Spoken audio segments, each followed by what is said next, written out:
It took me a very long time to fully love and accept the body God gave me and to cherish it the way it should be. It has been better, but I realized that those are deeply rooted issues that too many athletes are dealing with. Today, we are facing my body image issues and eating disorders.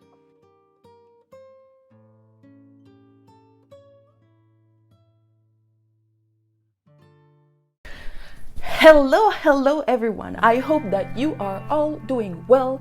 If you're new here, hi, my name is May. I'm a French figure skater. Basically, I'm sharing my evolution process through a growth journey. So I hope you enjoy it. Like I said in my intro, we're gonna be facing two hot topics today: eating disorder and body dysmorphia. Before we start, I want to do a little disclaimer.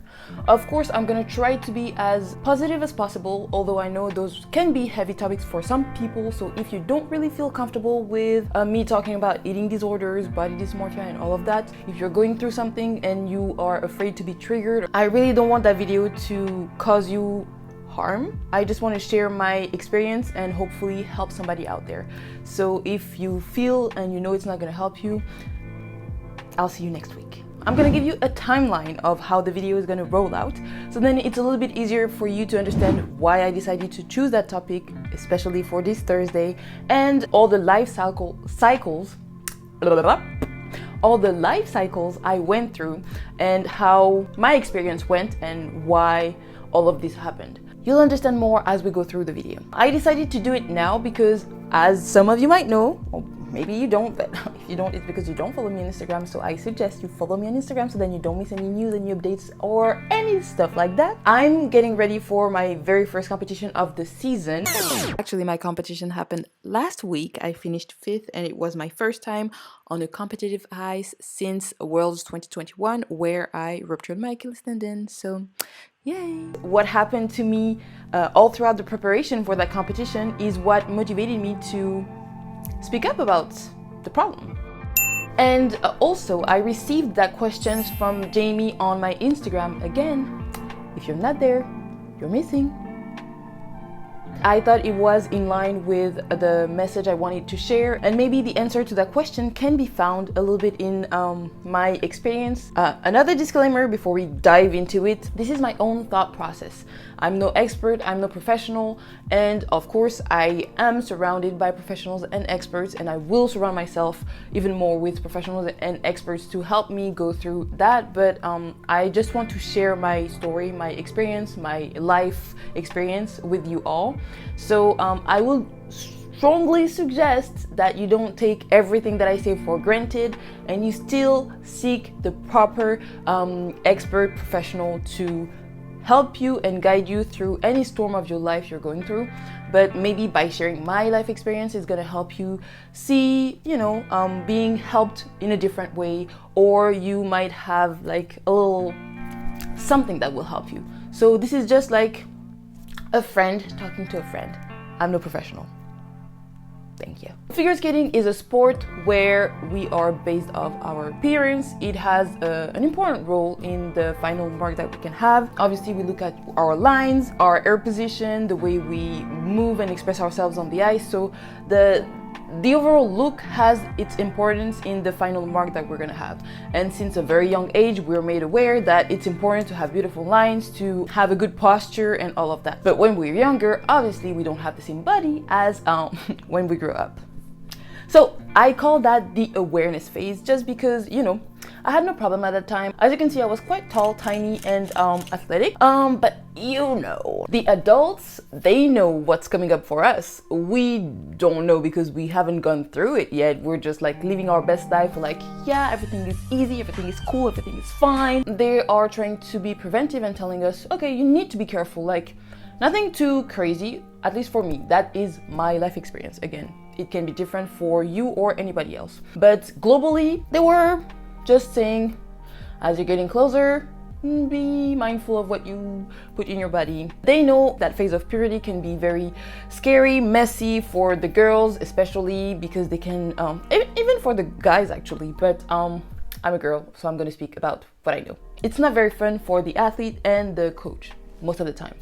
But in retrospect, if we weren't that scared and we were more like embracing the journey, the process, maybe it wouldn't be as traumatic as it is, or as like psychologically, I don't know. There is something to do there. I just put it out there, you know. From girl to women. Now, here I'm like 14 to 15. The body starts to change. I'm becoming curvilicious. Hormones, gain weight, body changes, curves, you know, adjustment. Becoming a woman. We know how it goes. The body change, it transforms. You're discovering yourself once again, because this is all new. Apart from being told that I'm gaining weight, that I needed to lose the weight, where is the guidance? It would be nice to have from the coaches that reassurance that yes, it's gonna be a phase of change, it's gonna be different from what you're used to. We will adjust because you need some adjustment, but you got this, we got this, and we're gonna go through that together. That is like encouraging, and even if we go through some harder times, at least we know that everybody go through that for more or less of time, because we're all different, but you can go through that, and you will go through that, and it's okay. It's okay. Like, if we were told that it was okay, then maybe it will be less pressure on our shoulders, and it will cause less harm afterwards. During that time, I decided to meet with the federation because obviously, as I was becoming a woman, I did not really look like a junior skater. This is a picture of me at 15, 16. I was like, maybe I would fit a little bit more and better in the senior field.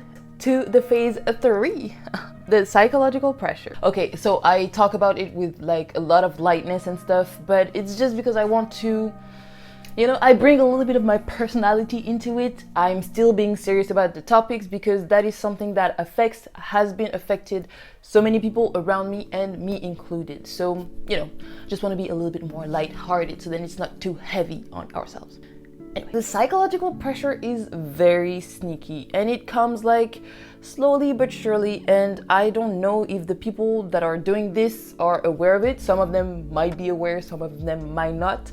Some of them might be like, it might be something that they've lived themselves and it wasn't healed in themselves, and therefore they're passing it on to their students. So it's a very vicious cycle and a vicious circle, and I don't think it's done on purpose, really, for some of the people, but the truth of the matter is, it is real. Here are the 3 categories I have identified. Again, this is based on my personal story, not yours. Maybe it's yours, but this is my story, okay? All right. So you remember when I told you that there was a phase of awareness that was before 14, right? So this awareness turned into pressure to lose weight. Basically, when you're consistently told that you need to lose 5 kilos, 3 kilos here and there, sir, ma'am, have you seen my body composition, first of all? Do you want me to get rid of a bone or a muscle, or to satisfy your vision of what the perfect figure skating body looks like? First of all, what is the figure skating body? Huh? You tell me. Our field is pretty diverse if you ask me. So again, what is the figure skating body? You have 4 hours. Number 2, every time I was being told that I need to lose 5 kilos, let's say, they would tell me that maybe before a competition or whenever they see me. And then afterwards, they would see me at a competition. They were like, oh my gosh, you look stunning. See, you can do it. You could lose those kilos. And mind you, every time they've told me that, I only lost like 0.5 grams, 1 kilo max. So the perception of how good I look versus the real weight that I was losing was like this. But this is again specific to me. Some other people, they might have lost those 5 kilos. For me, it was just like I didn't need to lose much to look like what they deemed as the great body. And it's sad because they didn't pay attention, or they didn't try to understand my body composition to know how much weight I could lose in a healthy manner. They didn't try to know what was my morphotype, what was my body type. None of that. They were just scanning me up and down and telling me, oh no, girl, you need to lose weight. And I understand because they have an external, like, it's an outside eye, so they see you and they can tell, okay, maybe it needs to be a little bit more tone and this and that. But at the end of the day, my abs are not going to do the jumps for me if I can't use them properly. So it's nice to look good, but you need to know how to use the goodness also. And that is something they should teach us as much or even more as the importance of looking good and. That's my point of view. That's just me. The silent judgment. This one basically consisted of being eye scanned from head to toe, toe to head, side to side, to see if I had gained weight, lose weight, if there was something they didn't like. As soon as I was stepping at the rink, into a room, at a competition, this applies for the coaches, even for from other coaches. You can feel the judgment. Sometimes maybe the federation too, like they look at you and they're like, oh, you know, girl, you know, they won't tell you anything, but just the feeling. It's just the feeling. You feel it, like, and you already know when, you know, you're not at your best. Generally, you try to hide it behind like wider clothes, you know. Honestly, that moment is the worst, when you know you're being scanned from head to toe, when you know you're different and people are gonna judge you, because that's what we do in skating. We're being judged because we're figure skaters and it's a sport based on human judgment. That's what I mean. But yeah, when your stomach is not shredded, like perfectly ripped and yeah. If your face is puffier than a few weeks ago, if your abs are hibernating, because sometimes, you know, periods are coming there and you feel a little bit more bloated and the abs don't want to show, they're just like resting down there. Or there are other circumstances that happened in life, other than you just eating wrong or what they deemed as being wrong. You might come to a competition and have thicker legs, and that can be seen as a problem, or you can be mocked for that. So unfortunately, it sticks with you. That type of silent judgment, it sticks with you. And it can be very damaging. And then last but not least, you have the psychological mess up. So this one, I think is the one that sticks with you the most, or all of them really, but that comes from their fear of you getting bigger, or them trying to protect you from gaining too much weight. And therefore, they put into place some rather toxic behaviors, if you ask me, but that's just my opinion. When you're greeted with like surprise weighing session at the rink, in the locker room, in your head, when you've been surprised once, twice, you're like, okay, maybe I'll stop drinking before coming to the rink, just in case, you never know. And then you're like, maybe if I don't eat before, just in case, and then I eat after, that would be better. So you see where the mechanism starts to, yep, pretty sneaky, I told you. There was also like the aspect of trying to control every aspect of my life in terms of what I was eating, but again, no real guidance, they weren't telling me, oh, maybe you should go see that nutritionist or dietitian. Maybe she or he can help you with like putting together a lifestyle that will suit you, your needs, your body type, and your morphotype, so then you can evolve in a healthy and proper way. No, it wasn't like that. It was more like, don't eat this and that, this is bad. Eat only salads. Don't eat air, breathe air. Yeah, that is gonna nourish and nurture your body. Just breathe air. You're fine. Yeah, I've heard that. Or just eat 1 apple a day. Or don't eat anything.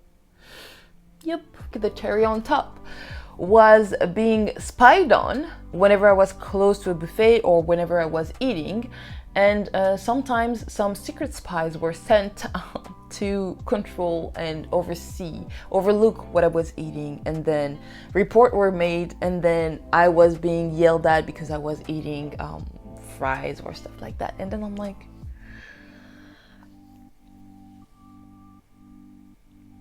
was ist das? Por qué? Why? Pourquoi? Explique-moi pourquoi. So obviously going through all of that, you start develop self-consciousness and eating disorders. So that went from 16 to 23. When you live under constant pressure of being told about your weight, you need to lose weight, you don't look like what we see as the perfect figure skating body. I've realized that whenever I was outside of skating, I'm fine. Girl, I love my body. Like, look at what God gave me. Okay, I'm proud of my body. I love it. I've learned how to love it, to embrace it, to cherish it. But outside of skating, whenever I came to skating, I didn't feel that confident. And whenever I was looking at myself in the mirror before going to competition or anything, I was fine. I was good. I was like, yeah, I'm happy with the work I did and everything. And then when I get to the competition, I was comparing myself to the others, which is something you should never do. But you know, it's stronger than me. I could not control that. So after I was like, I'm not good enough. I'm not fit enough. I'm not tiny enough. I'm not thin enough. And then one thing I always constantly have to remind myself is my body type is different. So my definition of fit and thin will be different than Mariah Bell, for example, or from Wakabe Iguchi, from Kaori Sakamoto, from Luna Hendricks. We're all built different, and I cannot let myself go through that. It's still a work in process, and obviously I'm gonna work on that with the professionals, but that is where I have body dysmorphia. And it's kind of weird because for like the regular life, I do not care. Like, I would not even use a scale for regular life because I'm like, what I see in the mirror, I like. As long as I don't have any like physical issue, I'm good. I have developed a fear of scales at some point. I avoided scales at all costs from 2018 until 2021-ish at the end to 2022. And then I realized that if I wanted to build my high performance body, I needed to have some information. And even if I liked the visual information that I had, it wasn't precise enough to help me really build a healthy, reliable plan of action for what I'm aiming. You start developing toxic behaviors, and you start doing dangerous practices like starvation, bulimia, using laxatives, you name it. I unfortunately tried them all. Unfortunately. So obviously it didn't work. It's not long-lasting results, and I would not recommend to anybody to go that route. Please, please, please, please, please, if you are ever considering doing this, do not do that. It's not gonna help you. You're gonna do the yo-yo with your weight. You're gonna lose confidence in yourself, and it's gonna be a hard cycle to get out of. So please, please, please consider asking and seeking for help to towards experts, professionals, certified dietitian, nutritionists. They have the keys and the resources to help you find the one that suits you and your need and your goals. You just have to create the lifestyle that is best for you and to be confident in the plan that is put into place. And this is not going to be a diet, this is going to be a lifestyle, something that you will have to commit to know when to like have some moment of fun, to enjoy life, because life is meant to be enjoyed. We're not brought to this life to suffer. We're here to enjoy the process, to have some moments where we have a little bit more discipline, because obviously you cannot always be like, it's party time. No, you have to have some moments of discipline where, you know, and you can enjoy like delicious meals while being healthy. Healthy doesn't mean it's like gross. But yeah, just seek the appropriate help and do it your way, but do it with the help of professionals. So I started to build a wall behind which I was hiding like all the fears and feelings surrounding that topic. So basically, I wanted to show and to prove to the federation, to my parents, to the judges, to the coaches that I was in control, that I can do it. So I seek the proper help. I went to nutritionists and dietitians. I explained to them my intolerances, my problems, and what I wanted to reach and achieve. They gave me all the tools and the resources necessary for me to do it in a healthy manner and a proper manner. So I now had like a plan that I could follow, and I knew the steps to follow for each phase of my preparation, how to do it accordingly to the load charge and all of that. So they gave me everything that I needed in order for me to reach that body. So, you know, to me, everything was good. I was good, or so I thought. Because from 16 to 26, what really happened, this is no professional expert that told me that, but I really went through an introspection as I was off the ice. This is just what I think might have happened. Of course, I'm gonna see a professional to help me have the real answers to my questions, but just so you understand what's going on in that brain. So from 16 to 26, it was the build up. I didn't know, but during all that time, I went through a lot of things that I was hiding behind that wall. I was like piling up everything. The pressure, the frustrations, the trauma, the body image issues, the eating disorders. I just put them behind me. I was like, yep, that's healed, that's done. I've checked this, I've worked on it, I'm good, I'm in control, I got this. I was basically like, I got this. I didn't want to be weak, and I'm like, I'm strong, I got this, I know what I'm doing, like, it's okay, it's under control. Don't tell me more about this, it's under control, I got this. And even if now I'm not at the proper weight, I will be when I need to be. Do not worry, I got this. So it was just the way I was all the time. It was a constant internal fight. And you cannot go on like that forever, obviously. Whenever anybody was talking to me about my weight, I was like on my guard. I was like, what is it that you have to say? Because I know what I'm doing. I know my body, I know the steps that I have to go through in order for me to reach the goal that I want. So you've told me once, I've heard, now watch and don't tell me anything no more. That's it. My mood was changing whenever I was told about that topics, or somebody was telling me, oh, you've gained a little bit of weight. Oh, no. I was like, don't. Controlling me was taking over. But secretly, everything that I was told not to eat or to like avoid or all of that, like, you know how we work. If your parents tell you, don't do this, what do? This. So everything that was forbidden to me was my little secret comfort zone. Once a week, then twice a week, then 1 pack a day. And then slowly but surely, my sugar addiction started to get bigger and bigger without me knowing. It was just it was comforting to, like, whenever I feel bad, a little bit of chocolate. The reward after working hard. A little bit of candy, a little bit. It was unconscious, and it was going and going. And then the last straw at 26. March 24th, 2021 was a blessing in disguise.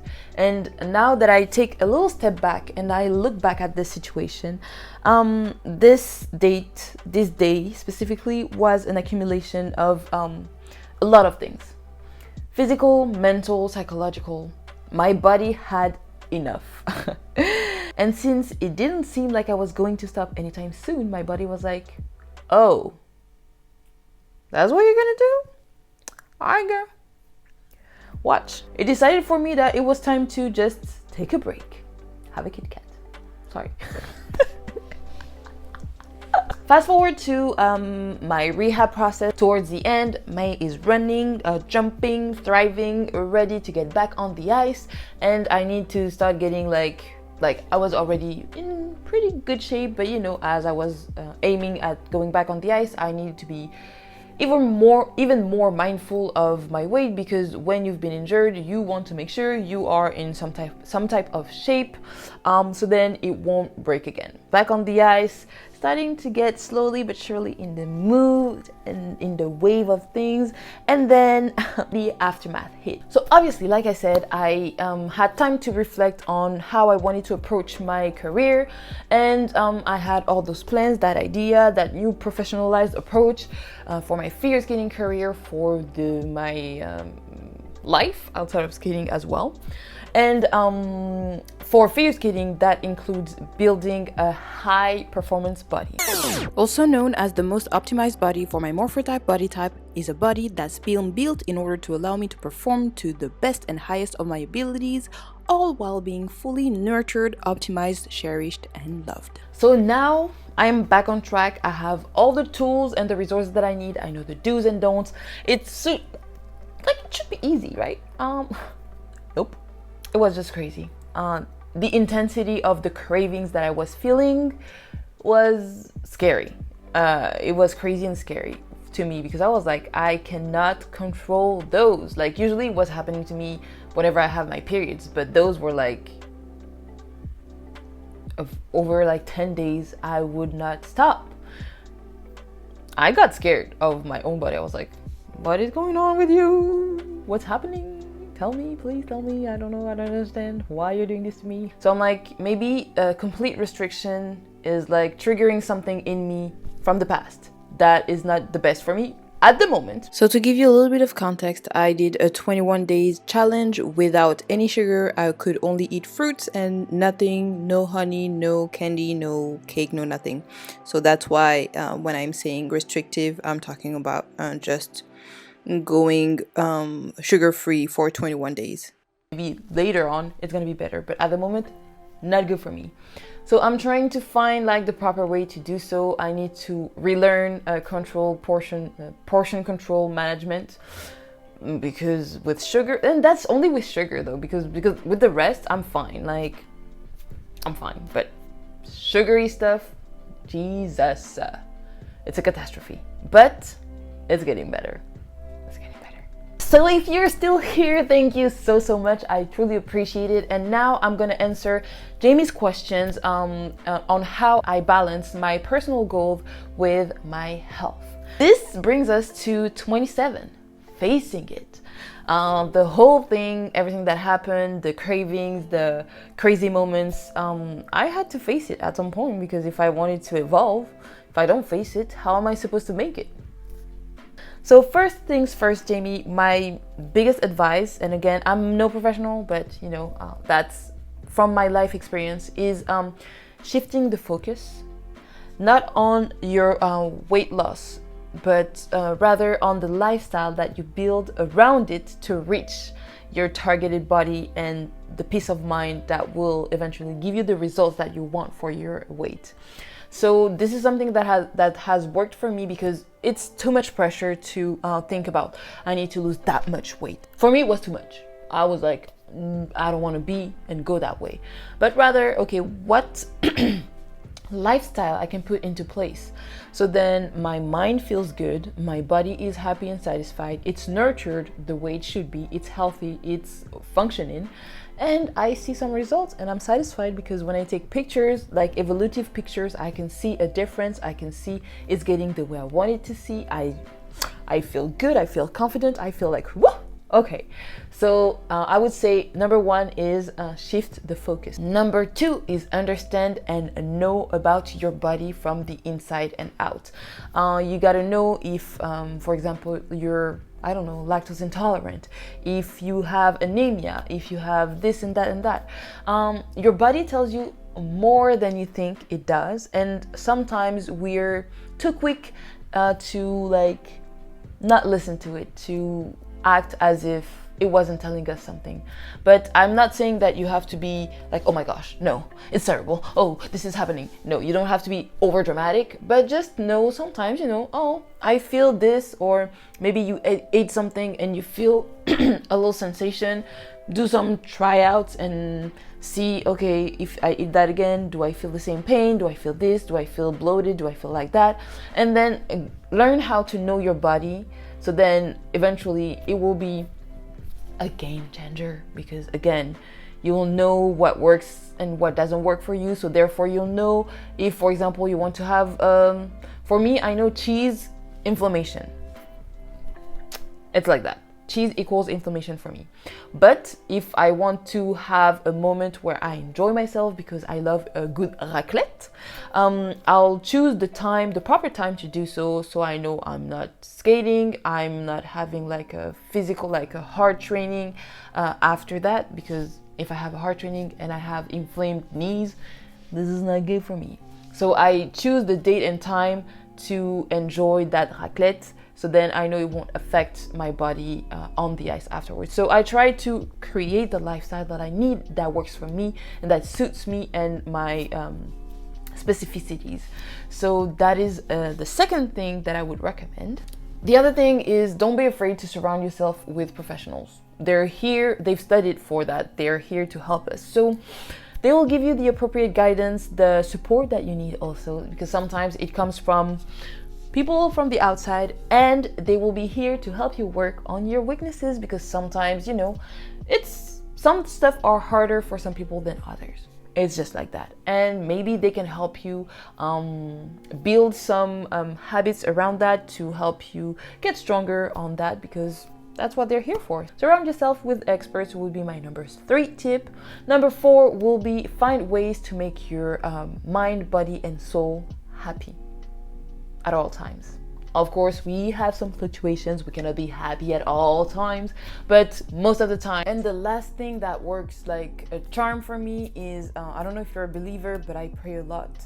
And it has helped me staying anchored, even when like the storm was going like tsunami, tornado, all of that. I was like, I'm anchored.